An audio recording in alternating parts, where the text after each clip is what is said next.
और आप लोगों का भी सेवा सहयोग मिलता रहा। आप सबके सहयोग से, आप सबकी सेवा से स्वर वेद महामंदिर आज कितना भव्य रूप ले लिया है, दिव्य रूप ले लिया है और लेता जा रहा है। अभी तो एक मंजिल का ही आदेश हुआ है देखने के लिए जो आते हैं श्रद्धालु। अभी आगे तो बहुत बड़ा कार्य हो रहा है। अभी तो सारे कार्य हमारे अंदर के हैं। अभी तो ढांचा तैयार हुआ है। सारे कार्य अंदर के हैं। ज्ञान भी हमारे अंदर का ही तो है।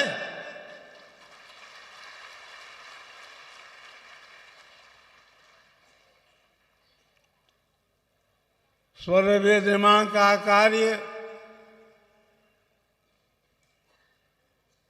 20 वर्षों से चल रहा है। 20 से ही ज्यादा हो गए। और स्वर वेद महामंदिर एक बार जो देख लेता है वो कभी भूल नहीं पाता।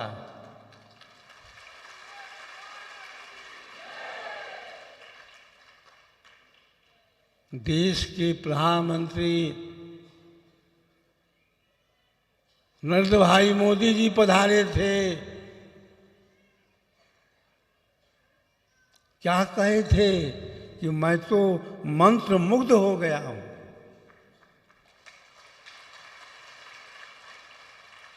मैं तो मंत्र मुग्ध हो गया हूं।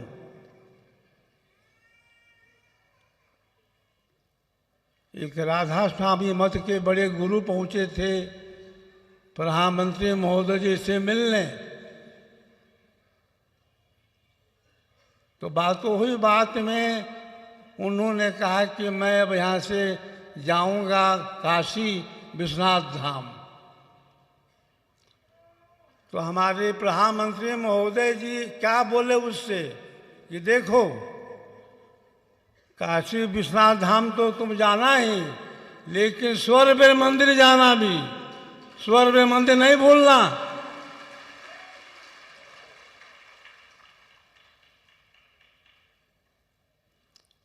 तो देश के प्रधानमंत्री महोदय जी भी उस स्वर वेद मंदिर की छटा को देख करके मंत्रमुग्ध हो गए।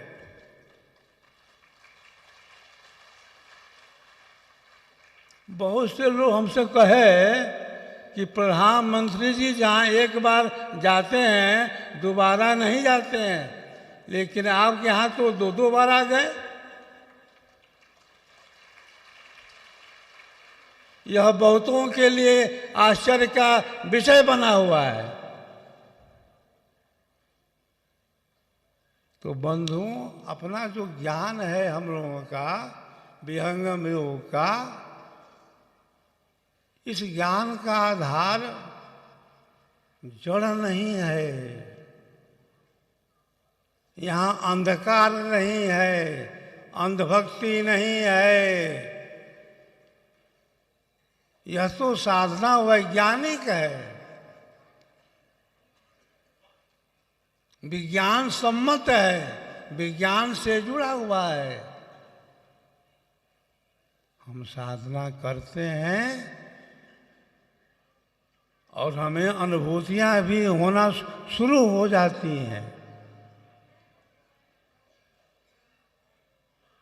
स्वर वेद में ही हम सोते हैं, स्वर वेद में ही हम जागते हैं। स्वर वेद के अंदर सारे ज्ञान विज्ञान छिपे हुए हैं। स्वर वेद के दोहे हमारे हृदय को चोट करते हैं, हमारी सोई हुई शक्ति को जगाते हैं। हमारे रोंगटे खड़े हो जाते हैं। हम अपने अंतःस्तर में प्रवेश करने के अधिकारी बन जाते हैं।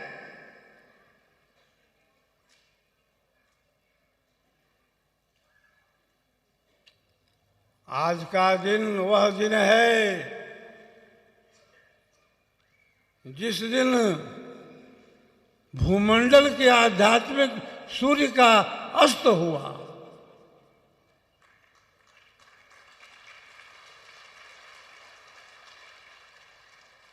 सदगुरु संदेश पत्रिका जो निकलती थी पहले आध्यात्मिक ग्रंथालय गया बिहार से, उस पत्रिका के अंदर प्रथम आचार्य श्री ने क्या लिखा था सदगुरुदेव के शरीर त्याग करने के बाद?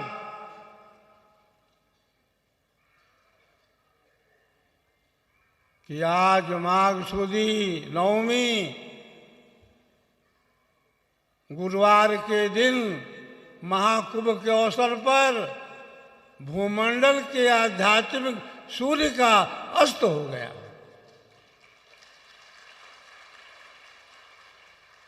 सचमुच हमारे सदगुरु पितर भूमंडल के आध्यात्मिक सूर्य थे। अध्यात्म का संपूर्ण ज्ञान उनके अंदर प्रवाहित था।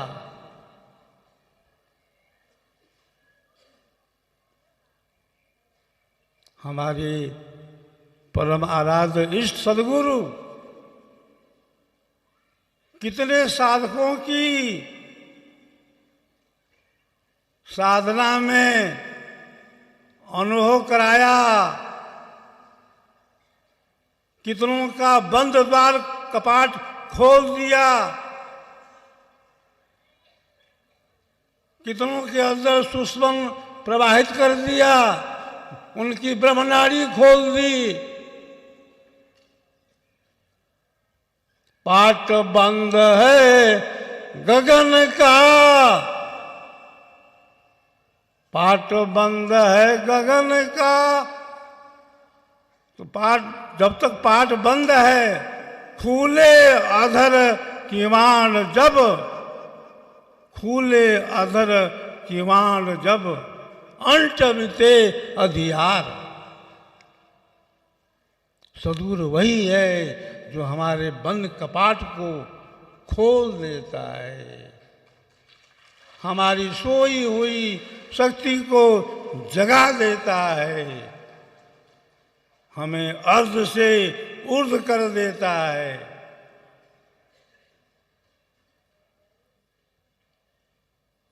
पाट बंद है गगन का, बाहर रोक प्रकाश, अंधकार अंतर रहे।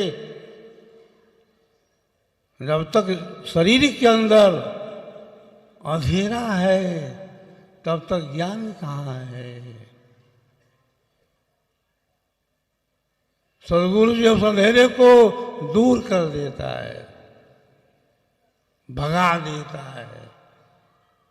जब यह आत्मा अक्षर के प्रकाश से ओतप्रोत हो जाती है, तब अध्यात्म क्या है हमारे जीवन में अवतरित हो जाता है।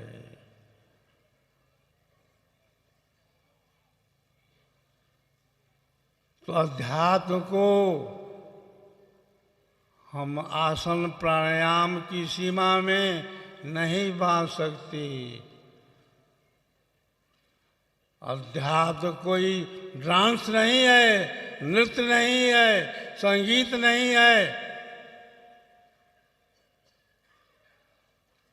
अध्यात्म तो अध्यात्म है, जो आत्मा के परे है, आत्मा के विषय में है, वह अध्यात्म है। आज आत्मा की बात कौन करता है? सभी बात करते हैं मन की, बुद्धि की, वाणी की, इंद्रियों की, शरीर की, संसार की, भौतिक जगत की। मकान की, दुकान की, सर्विस की, व्यापार की।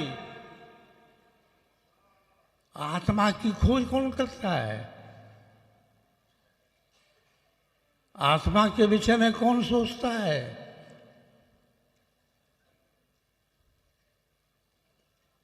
आत्मा के संबंध में वही सोचता है जो स्वर वेद का अध्ययन करता है, स्वर वेद का पाठ करता है। पाठ ही नहीं करता, साधना भी करता है। स्वर वेद का पहले आप दोहे पढ़ लो, 2, 4, 10 या 1 अध्याय, फिर साधना में बैठ जाओ। देखो साधना कैसे आगे चलती है।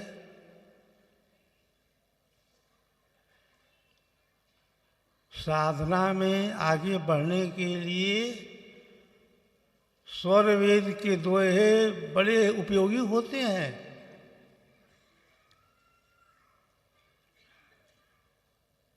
स्वर वेद के दोहे पढ़ने के बाद साधना में जब हम बैठते हैं तो अंतरतर में प्रवेश करने में अधिक देरी नहीं लगती। सद्गुरु की दया भी शुरू होने जाती है, शुरू होने लगती है। अंतरतर में हम प्रवेश करते चले जाते हैं। अभ्यासी गुरुगम्य का अंतर्भू प्रवेश उत्तरोत्तर भू अग्र है। ज्यों ज्यों भू आगे बढ़े त्यों तो सूक्ष्म शब्द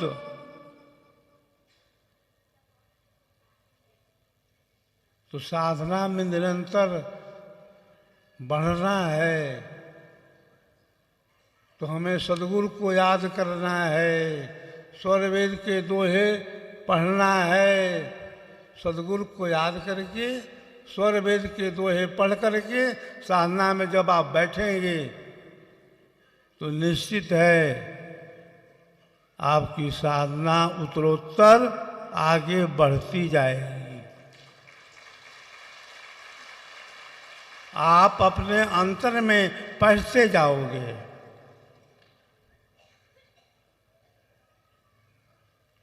सद्गुरु सदाफल देव जी महाराज कहते थे कि मैं इस आध्यात्मिक धन को बहुत परिश्रम से, बहुत तपस्या से 17 वर्षों की कठोर साधना के पश्चात अनुभव में पाया।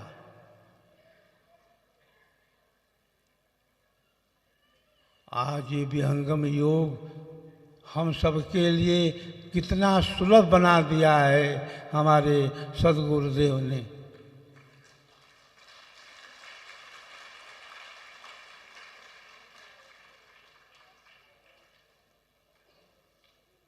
स्वर वेद जो है हमें जन जन में पहुंचाना है,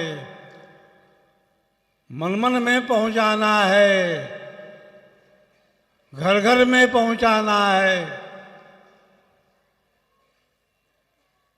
क्योंकि स्वर वेद के समान भूमंडल में विश्व के अंदर कोई साहित्य नहीं है, कोई पुस्तक नहीं है।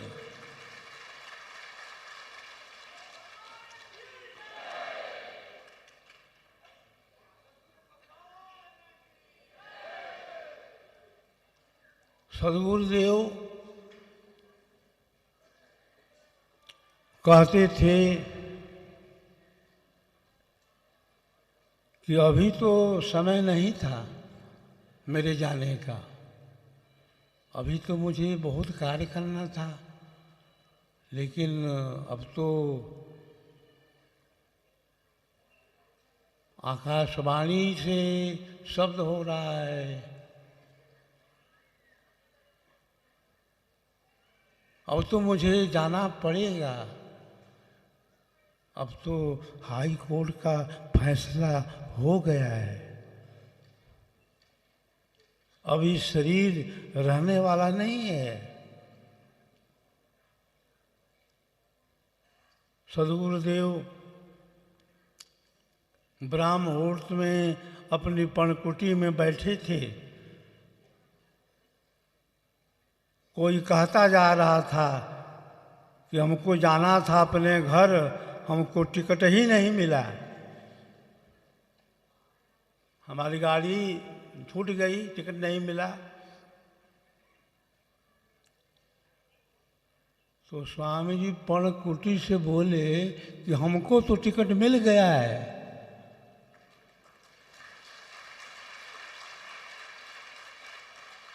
लेकिन हमारी गाड़ी में और कोई नहीं जाएगा, मैं अकेला ही जाऊंगा।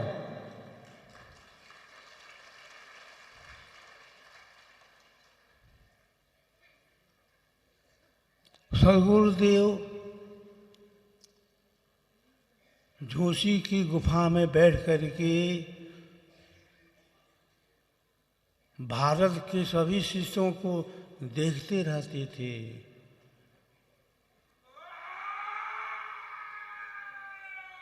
किसकी क्या साधना चल रही है, किसको क्या अनुभव हो रहा है। सदगुरुदेव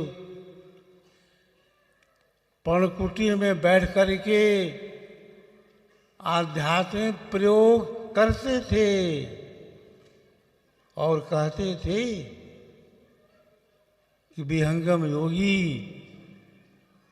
परमाणु विज्ञान का विविधता होता है।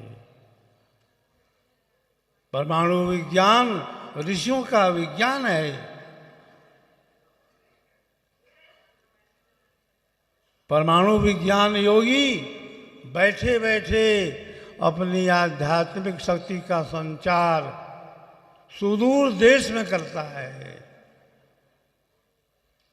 बैठे बैठे अपने संदेश को भेज देता है।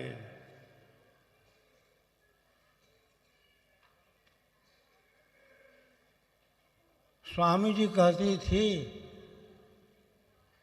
कि मैं काया प्रवेश भी करता हूँ, काया प्रवेश की विद्या भी जानता हूँ, मैं अंतर ध्यान भी हो जाता हूँ।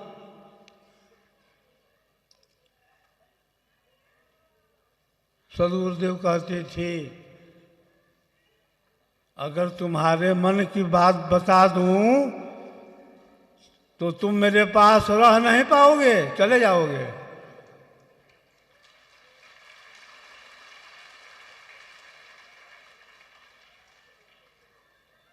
आचार्य से कहते थे कि गुप्त योगी अप्रकटे भाण, योगी गुप्त रहता है, गंभीर रहता है।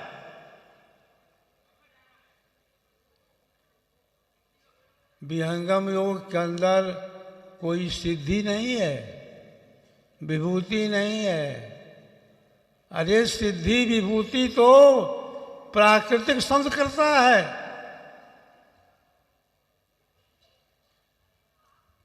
सदगुरुदेव कहते थे विहंगम योग के अंदर सिद्धि विभूति नहीं है, वहाँ तो केवल योग बल है। मैं अपना कार्य योग बल से कर लेता हूँ। योग बल ही हमारा शुद्ध आत्मिक बल है। अरे वही तो योग लीला भी है। विहंगम योग के अंदर कोई तंत्र नहीं है, कोई मंत्र नहीं है, कोई प्राकृतिक सिद्धि नहीं है, वहां तो विशुद्ध आत्मा का योग बल है। सदगुरुदेव कहते थे कि मैं अपने योग बल से कार्य करता रहता हूं। तो परमाणु विज्ञान जो है ऋषियों का विज्ञान है, जहां पर विहंगम योगी अपनी चेतन बैठक में बैठ करके प्रयोग करता रहता है। विहंगम योग की बैठक जड़ जगत में नहीं होती, चेतन जगत में होती है, चेतन मंडल में होती है, जहां पर परमाणुओं का मंडल है, जहां पर शब्द का मंडल है, जहां पर अक्षर का मंडल है।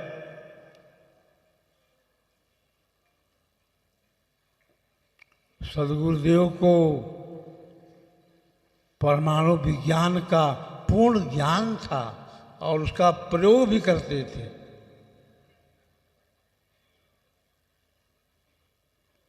विहंगम योग का ज्ञान जो है वह सदगुरु बतलाता है, वो सदगुरु का विषय है, क्योंकि विहंगम योग का आधार जड़ है नहीं, चेतन है।